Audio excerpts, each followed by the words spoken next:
আমার সমাজের সন্তান ব্যারিস্টার হয়, ইঞ্জিনিয়ার হয়, ডাক্তার হয়, প্রকৌশলী বিদ্যা অর্জন করে, কিন্তু সে ধর্মের শিক্ষা থেকে বঞ্চিত থাকে। কথা ঠিক না ঠিক? খুব ভালো করে বুঝবেন, আমার এই সমাজের ভিতরে যারা শিক্ষা দীক্ষা আছে, আপনাদের সন্তানগুলোকে আপনারা ছোটবেলায় উচ্চ শিক্ষিত বানানোর জন্য আপনারা আপনাদের সন্তানগুলোকে 2-2.5 বছর বয়সে ঘর থেকে বের করে তাকে কেজি নার্সারি তাকে ভর্তি করিয়ে দিন। কেজি নার্সারি প্লেতে প্রায় 2-3 বছর সময় লাগে। 2-3 বছর সময় অতিবাহিত করার পর ওই ছেলেটাকে আপনি, ওই মেয়েটাকে আপনি প্রাইমারিতে ভর্তি করেন। এরপর দীর্ঘ সময় যাওয়ার পর তাকে হাই স্কুলে ভর্তি করেন। এরপর অনেক সময় যাওয়ার পর কলেজ, এরপর ইউনিভার্সিটি শেষ করার পর আমাদের সমাজের অনেক ভাইয়েরাই তার সন্তানকে সর্বোচ্চ শিক্ষায় শিক্ষিত করার জন্য এই ছেলেটাকে অন্য দেশে পাঠিয়ে দেয়। Hong Kong, German, Japan, Ireland, Scotland, America, Canada, London বা এই জাতীয় কোনো দেশে। কথা ঠিক না ঠিক? একটা সন্তান প্লে নার্সারি থেকে শুরু করে বাংলাদেশের সেই ইউনিভার্সিটি পর্যন্ত, এরপর বাহিরে এই ছেলেটি 4-5 বছর পড়ালেখা করে প্রায় 30 থেকে 35 বছর পর্যন্ত সে পড়ালেখা করে আমার দেশের ভিতরে ঢুকে, উঁচু শিক্ষায় শিক্ষিত হয়ে ঢুকে। আমি আপনাদেরকে জিজ্ঞাসা করতে চাই, এই 30-35 বছর পর্যন্ত যে সন্তানটি লেখাপড়া করলো, সেই সন্তানটি প্লে নার্সারি থেকে শুরু করে একেবারে উচ্চ শিক্ষায় সর্বোচ্চ শিক্ষায় শিক্ষিত হলো, 30 থেকে 35 বছর সময় দিল।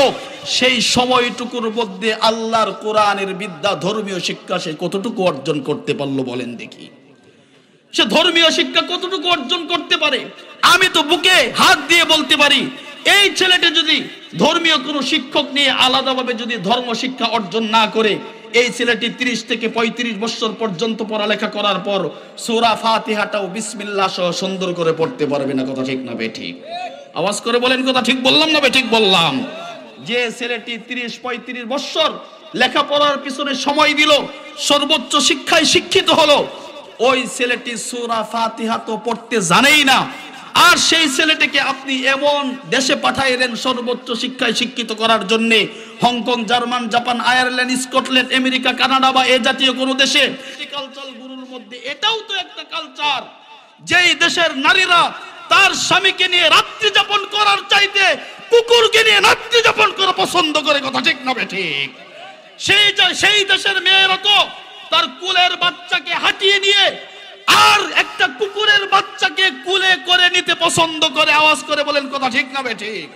সেই ছেলে যখন 30 থেকে 35 বছর সময় অতিবাহিত করলো শিক্ষার পিছনে, সেই ছেলে আমার দেশে যখন ঢুকবে, তার ভিতরে ধর্মীয় শিক্ষা না থাকার কারণে সেই ছেলে আল্লাহর ওলি হয়ে ঢুকবে না, বরং পাক্কা একটা নাস্তিক হয়ে ঢুকবে। কথা ঠিক বললাম না ঠিক বললাম? আমাদের সমাজগুলোতে যে সমস্ত জায়গায় বৃদ্ধাশ্রম আছে, সেই বৃদ্ধাশ্রমগুলোর মধ্যে আমাদের মতো আলেমদের বাবা মা নাই। ওই বৃদ্ধাশ্রমগুলোর মধ্যে কার বাবা মা থাকে? ডাক্তারের বাবা মা। ওই বৃদ্ধাশ্রমগুলোর মধ্যে কার বাবা মা থাকে? ইঞ্জিনিয়ারের বাবা মা। ওই বৃদ্ধাশ্রমের মধ্যে প্রকৌশলীবিদের বাবা মা। ওই বৃদ্ধাশ্রমে কার বাবা থাকে? কার বাবা মা থাকে? যার 4 সন্তান, 4 সন্তান আমেরিকায় থাকে, এমন ধনী কোটি বৃদ্ধাশ্রমে আছে। কথা ঠিক না ঠিক? কিন্তু আপনার মসজিদে ইমাম সাহেব বেতন পায় মাত্র 8 থেকে 10 হাজার টাকা। এমন ইমাম সাহেবকে আপনি সারা বাংলায় খুঁজে দেখেন, সারা বাংলায় ঘুরিয়ে বেড়ান, সারা বাংলায় দেখেন, একজন ইমাম, মুয়াজ্জিন, আলেম, উলামার বাবা মাকে বৃদ্ধাশ্রমে পাবেন না। কথা ঠিক না ঠিক? আওয়াজ করে বলেন না, কথা ঠিক বললাম না ঠিক বললাম? তার কারণ কি? তার কারণ হলো একটাই, মানুষ উচ্চ শিক্ষায় শিক্ষিত হয়, কিন্তু তার শিক্ষায় দীক্ষা থাকার জন্যে মানুষের তন্ত্রমন্ত্র, মানুষের বানানো শিক্ষা ব্যবস্থা দ্বারা মানুষের মনুষ্যত্ব আসবে না। মানুষের মনুষ্যত্ব আসবে একমাত্র আসমানি শিক্ষার ব্যবস্থার মাধ্যমে। দুনিয়ার কোন ব্যবস্থার মাধ্যমে মানুষের মনুষ্যত্ব ফিরে আসতে পারে না, পারে না, পারে না। আপনাদের কাছে হয়তো কথাগুলো তিক্ত মনে হবে, কিন্তু অভিজ্ঞতার আলোকে বলতেছি, যদি আপনার সন্তানের দুনিয়ার শিক্ষার সাথে আপনার সন্তানের কাছে যদি ধর্মীয় শিক্ষা না থাকে, আপনি লিখে নিয়ে যান। ধর্মীয় শিক্ষা যদি না দিয়ে যদি আপনার সন্তানকে দুনিয়ার সর্বোচ্চ শিক্ষায় শিক্ষিত করেন, কপালে হয়তো মন্দ থাকতেও পারে। কথা ঠিক বললাম না ঠিক বললাম? প্রিয় ভাইয়েরা, এজন্য বলতে চাই, বলবেন যে হুজুর তাহলে কি বলতে চান? আমি এটাই বলতে চাই, আপনার সন্তানকে দুনিয়ার সর্বোচ্চ শিক্ষায় শিক্ষিত বানান। কিন্তু কোরআন আর দ্বীনি ইলম, দ্বীনি জ্ঞানকে বাইপাস আর মাইনাস করে নয়। কথা ঠিক না বেঠিক? মুসলমান ভাইয়েরা খুব ভালো করে বুঝবেন, দীর্ঘ কোনো কথা বলতে চাই না, রাত্র যেহেতু গভীর হয়ে গেছে। আল্লাহ রাব্বুল আলামিন মানুষকে দুনিয়াতে পাঠানোর পর মানুষকে যেমন দুনিয়াতে জীবন দিয়েছেন, জীবন উপভোগ করার জন্য দুনিয়াতে সিস্টেম দিয়েছেন, মানুষ দুনিয়াতে চলার জন্য আল্লাহ পাকের বিধান দিয়েছেন। দুনিয়াতে মানুষ যত প্রকার নিয়ামত আল্লাহ পাকের পক্ষ থেকে ভোগ করে থাকে, ছোট মাঝারি বড়, সবচাইতে বড় নিয়ামতগুলোর মধ্যে একটা নিয়ামত হলো কোরআনুল কারীম। আল্লাহ পাক এই কোরআনকে দিয়েছেন বান্দাকে দুইটা জিনিসের জন্য।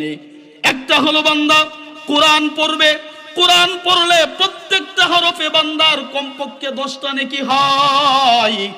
আর সেই কোরআন যদি বান্দা সেই কোরআন মেনে যদি জীবন যাপন করে, ওই জীবনটা হয় ইসলামিক জীবন। খুব ভালো করে বুঝবেন, মানুষের মনুষ্যত্ব ফিরে আনার জন্য মানুষ তার দেহগোষ্ঠে যেমন একজন মানুষ হয়, দেহগোষ্ঠ মানুষের সাথে সাথে মানুষের একটা মনুষ্যত্ব থাকে। সেই মনুষ্যত্ব দুনিয়ার কোনো শিক্ষা দ্বারা অর্জন করা যায় না, সেই মনুষ্যত্ব দুনিয়ার কোনো শিক্ষা দ্বারা আসে না। সেই মনুষ্যত্ব কেবলমাত্র শুধুমাত্র আসতে পারে আল্লাহর কোরআনের মাধ্যমে। যুগে যুগে হলো এটাই প্রমাণ করেছে। আপনারা জানেন বিশ্বনবী যখন দুনিয়াতে আগমন করেছেন, ওই সময়টা ছিল কিন্তু শিক্ষিত যুগ। খুব ভালো করে বুঝবেন, ঘরে ঘরে ছিল শিক্ষিত।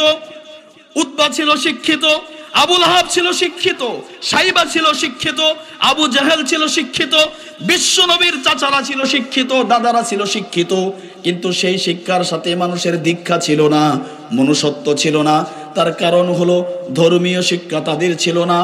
উন্নতশীল শিক্ষা ব্যবস্থার ভিতরে আমার আপনার নবী জন্মগ্রহণ করেছিলেন। খুব ভালো করে বুঝবেন, যার কারণে আল্লাহ পাক যেই জাতি শিক্ষিত ছিল, ওই জাতির কাছে যদি যেই গ্রন্থ পাঠিয়েছেন সেইটাও কিন্তু শিক্ষিত কোরআন।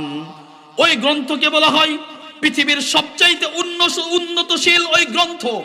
আল্লাহ পাক সেই গ্রন্থটাকে, কোরআনকে পাঠিয়েছেন এমন এক সময়, এমন এক জাতির কাছে যেই জাতি শিক্ষিত ছিল, কিন্তু ওই সময়টাকে বর্বরতার যুগ কেন বলা হয়? ওই সময়টাকে অন্ধকারের যুগ কেন বলা হয়? ওই সময়টাকে সবচাইতে নিকৃষ্ট যুগ কেন বলা হয়? তাদের কাছে শিক্ষার অভাব ছিল না, তাদের কাছে বস্তু জিনিসের অভাব ছিল না, অভাব একটাই ছিল, কেবলমাত্র শুধুমাত্র বন্ধুরা আমার একমাত্র মনুষ্যত্বের অভাব ছিল, যেই মনুষ্যত্ব পৃথিবীর কোনো বস্তু দ্বারা তারা অর্জন করতে পারে নাই। এজন্য বিশ্বনবী কিছুদিন মেহনত করলেন, 23 বছর মেহনত করলেন। 23 বছর মেহনত করার কারণে আল্লাহর নবী বলেন খায়রুল কুরুনি করনি সুম্মাল্লাযীনা ইয়ালুনাহুম সুম্মাল্লাযীনা ইয়ালুনাহুম।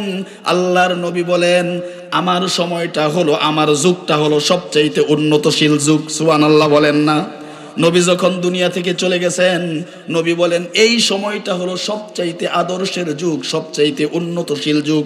নবী যখন দুনিয়াতে আগমন করেছিলেন, ওই সময়টা ছিল সবচাইতে অন্ধকারের যুগ। আমি আপনাদেরকে এটাই বুঝাইতে চাই বন্ধুরা আমার, খুব ভালো করে বুঝবেন। তথ্য প্রযুক্তির যুগে আপনার সন্তানকে উন্নতশীল শিক্ষিত করবেন, এফআরসিএস ডাক্তার বানাবেন, ব্যারিস্টার বানাবেন, ইঞ্জিনিয়ার বানাবেন, এটা তো আরো ভালো কথা। তথ্য প্রযুক্তির এ যুগে প্রত্যেকটা মুসলমান তথ্য প্রযুক্তিতে সর্বোচ্চ শিক্ষায় শিক্ষিত হোক, এটা আমি চাই, ইসলামও এটা চায়। কিন্তু মুসলমান সন্তান তথ্য প্রযুক্তির এ যুগে তথ্য প্রযুক্তির সাথে মুসলমান সন্তান কোরআন আর আল্লাহর কালামকে বাইপাস আর মাইনাস করে তথ্য প্রযুক্তির এ যুগে মুসলমান সন্তান তথ্য প্রযুক্তি অর্জন করতে পারে না। প্রিয় ভাইয়েরা খুব ভালো করে বুঝবেন, কোরআনের মালা যদি একজন সন্তানের গলায় পরিয়ে দেওয়া যায় তাহলে কি লাভ? কোরআনের মালা যদি একজন সন্তানের গলায় ঝোলানো যায় তাহলে কি ফায়দা? আপনাদেরকে একটা শুধুমাত্র ঘটনা শোনাই। আপনারা নাম শুনেছেন হযরত ওমর ইবনুল খাত্তাব রাদিয়াল্লাহু আনহু বন্ধুরা আমার, একজন মানুষকে কোরআন কেমন পরিবর্তন করতে পারে, ইসলামী মন মেজাজ একজন মানুষকে কি ধরনের পরিবর্তন ঘটাইতে পারে, খুব ভালো করে বুঝবেন। ইসলাম গ্রহণ করার আগে হযরত ওমর ছিলেন এমন ভিলেন, হযরত ওমর যেই রাস্তা দিয়ে চলতেন ওই রাস্তা দিয়ে মানুষ তো দূরের কথা, শয়তান পর্যন্ত যাইতে ভয় পাইতো। হযরত ওমর তো এমন ছিলেন, ওই সময় দারুন নদওয়াতে বিশ্ব নবীর গলা কাটার জন্য যখন পরামর্শ করা হলো, মানুষদেরকে যখন ডাকা হলো, একজন মানুষও রাজি হচ্ছিলেন না, একজন মানুষ দাঁড়িয়ে ছিলেন না, একজন মানুষ স্বীকার করতে চাচ্ছিলেন না যে আমি মুহাম্মদের গলাটা কেটে আনতে পারবো। কিন্তু ওমর আল্লাহর পয়গম্বরের গলা কাটার জন্য প্রস্তুত হয়েছিলেন। আপনারা জানেন, দারুন নদওয়া থেকে বের হয়ে আল্লাহর পয়গম্বরের গলা কেটে আনার জন্য হযরত ওমর সিদ্ধান্ত নিলেন। এমন পাহলুয়ান ছিলেন, ভিলেন ছিলেন, রাগ ছিল। হযরত ওমর যখন ইসলামের ছায়া তুলে আসলো, বন্ধুরা আমার, তার জীবন কেমন চেঞ্জ হয়ে গেল, তার জীবনটা কেমন সুন্দর হয়ে গেল।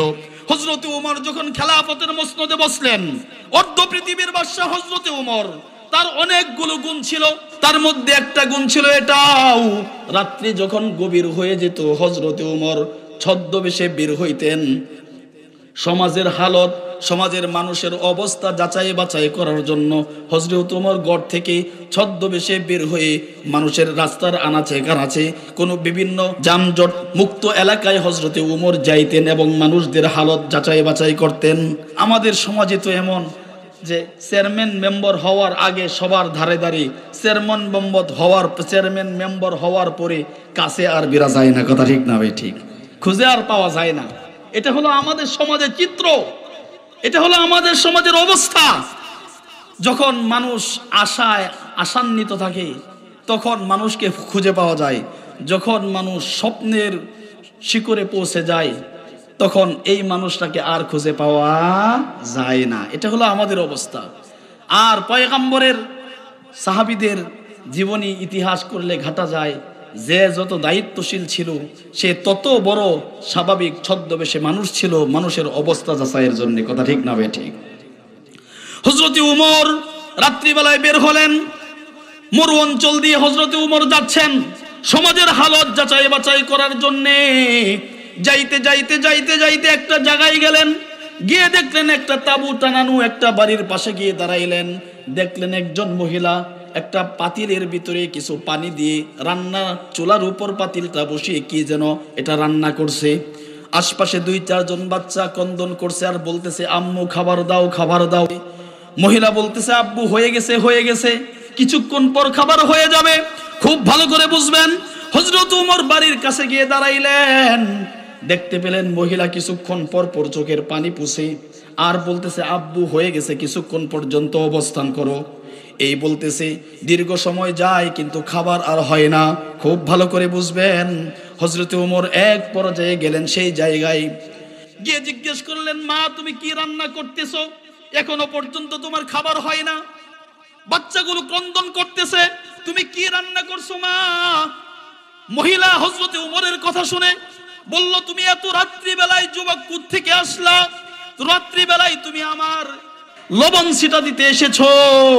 হযরত ওমর বললেন, মা তুমি আমার প্রতি রাগ করো না, তুমি আমাকে বলো তোমার কি হয়েছে। হযরত ওমরকে বলে, এই অর্ধ পৃথিবীর বাদশা ওমর নামে একজন ব্যক্তি আছে, আমি আল্লাহর কাছে তার নালিশ দিব, এই ব্যক্তির চাইতে জালেম আর কোনো মানুষ পৃথিবীতে হতে পারে না। হযরত ওমর বললেন, কি ব্যাপার? আমার বিরুদ্ধে সে নালিশ দিবে, আমার কাছে বলতেছে, কি ব্যাপার জিজ্ঞেস করি তো। হযরত ওমর জিজ্ঞেস করলেন মহিলাকে, মা খুলে বলো কি হয়েছে।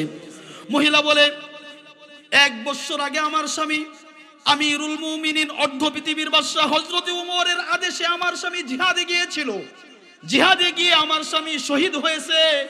1 বছর হয়ে গেল, আমার একদিন খবর নেওয়ার জন্য ওমর আমার বাড়িতে আসে নাই। অথচ হযরত ওমর হলো অর্ধ পৃথিবীর বাদশা, আমি আল্লাহর কাছে নালিশ দিব সেই দিন আমার স্বামী শহীদ হওয়ার পরেও আমার কাছে একদিনও খবর নিতে আসলো না ওমর। খুব ভালো করে বুঝবেন। ওমর বলতেছেন, মা ঠিক আছে, এই রাত্রির গভীরে তো ওমর তোমার কাছে আসতে পারবে না, ঠিক আছে আমি তো এসেছি, বলো তোমার কি সহযোগিতা করতে পারি। তুমি এখানে বসো, আমি এক্ষুনি আসছি। হযরত ওমর মহিলার কাছ থেকে বিদায় নিয়ে তড়িঘড়ি করে হযরত ওমর গেলেন বাইতুল মালে। বাইতুল মালে গেলেন রাত্রের গভীর। হযরত ওমর যখন বাইতুল মালে ঢুকার সময় বাইতুল মালের দারোয়ান বললেন, আমিনুল মুমিনিন, এই রাত্রির গভীর আপনি কোত্থেকে আসলেন, কি কারণে এসেছেন? হযরত ওমর বলেন, কথা বলিস না, কথা বলার সময় নাই, বাইতুল মাল থেকে একটা আটার বস্তা আমার মাথায় তুলে দে। ওমরের খাদেম সেই বাইতুল মালের দারোয়ান বলেন, আমিরুল মুমিনিন, আপনার মাথায় উঠাইতে হবে কেন? আমাকে দেন, আমি নিয়ে যাই। কোথায় নিয়ে যেতে হবে? ওমর বলেন, না না না, তাড়াতাড়ি আমার মাথায় দে, কাল কিয়ামতের ময়দানে আমার গুনাহ তুই বহন করবি নাকি? এক কথা দুই কথা, হযরত ওমর তড়িঘড়ি করে আটার বস্তা মাথায় নিয়ে রাত্রের গভীরে সেই মহিলার বাড়ি দিকে চলছে। যাওয়ার পর হযরত ওমর বললেন, মা, এই যে আটার বস্তা নিয়ে আসলাম, এই যে আটার বস্তা, তুমি তড়িঘড়ি করে তুমি এখান থেকে রুটি বানাও, আমি রুটি বাজি, তোমার সন্তানগুলো রুটি খেয়ে তৃপ্তি ভরে ঘুমাইতে যেন পারে এই ব্যবস্থা করো। ঘটনার মধ্যে আসছে বন্ধুরা আমার, রাত্রিবেলায় হযরত ওমর রুটি বানায়, রুটি খাওয়ায়, মহিলা রুটি বানায়, হযরত ওমর ছিঁড়ে ছিঁড়ে কাঁদতেছে আর বাচ্চাদের মুখে রুটি ছিঁড়ে দিচ্ছে। খুব ভালো করে বুঝবেন। এক পর্যায়ে মহিলা খুশি হযরত ওমরকে বলে, বাবা, তোমার পরিচয় কি? তুমি কোত্থেকে এসেছো? এই রাত্রির গভীরে তুমি কিভাবে আমার খোঁজ নিলা? ওমর বলে, মা, আমার পরিচয় কি? তোমাকে যদি আমি পরিচয় কোনটা দিয়ে বুঝাইবো? হযরত ওমর বলেন, আমি তো আল্লাহর একজন গোলাম। ওমর বলেন, আমি যদি মহিলাকে আমার আসল পরিচয় দেই, হয়তোবা মহিলা সেন্সিয়ার হয়ে পড়বেন, বেহুশ হয়ে পড়বেন। এই জন্য ওমর বলেন, আমি আমার পরিচয় গোপন রাখলাম। মহিলাকে বললাম, আমি হলাম আল্লাহর একজন গোলাম, নাদান বান্দা।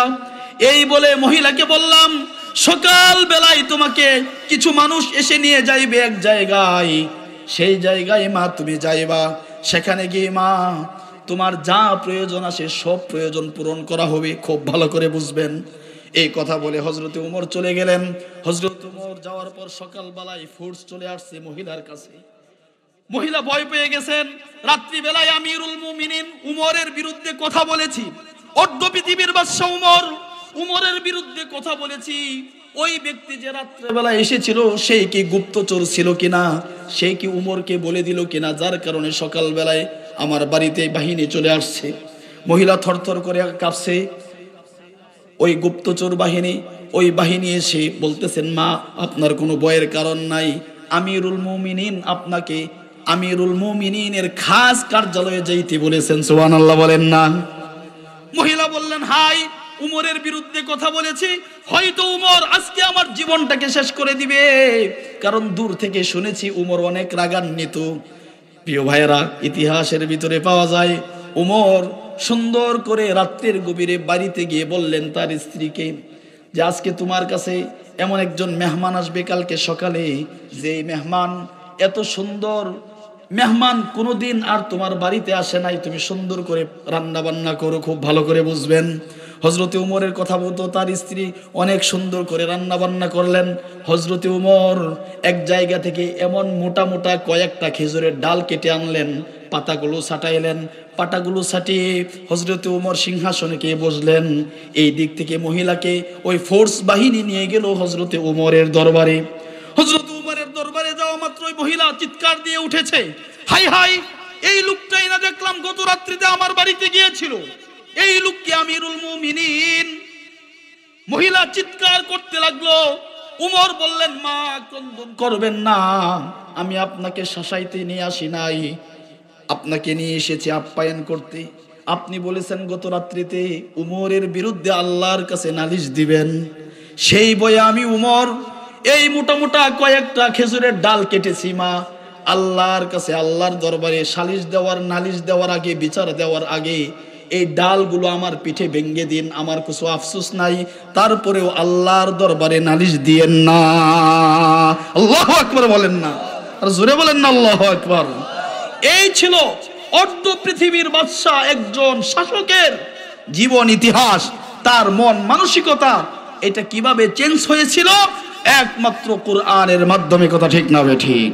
এজন্য প্রিয় ভাইরা, আমরা তো আজকে সমাজের কোন দিকে আপনাদেরকে বলবো, যেদিকেই তাকান কোনো দিকে এখন স্বচ্ছ অবস্থা নাই। কথা ঠিক বললাম না ঠিক বললাম? সার কথায় লম্বা টাইম হয়ে গেছে। সার কথায় আমরা আমাদের সন্তানগুলোকে দুনিয়ার শিক্ষায় শিক্ষিত করণের সাথে সাথে কুরআনি শিক্ষায় শিক্ষিত করব, বলেন ইনশাআল্লাহ। জোরে বলেন না ইনশাআল্লাহ, জোরে বলেন ইনশাআল্লাহ। আর যদি মনে করেন দুনিয়ার জাগতিক শিক্ষাই দিবেন, ধর্মীয় শিক্ষা দিবেন না, তাহলে বলতে পারি নিতান্তই আপনার কপালটা অত্যন্ত বেশি খারাপ। কারণ আমাদের ইতিহাস আজকের নয়, এই 15, 16, 17 বছরের ইতিহাস, শত বৎসরের ইতিহাস, যারা কোরআন, ধর্ম, ইসলামকে বাইপাস করে চলার জন্য চেষ্টা করেছে, ওদের কপাল ভালো হয় নাই। কথা ঠিক বললাম না? ঠিক বললাম।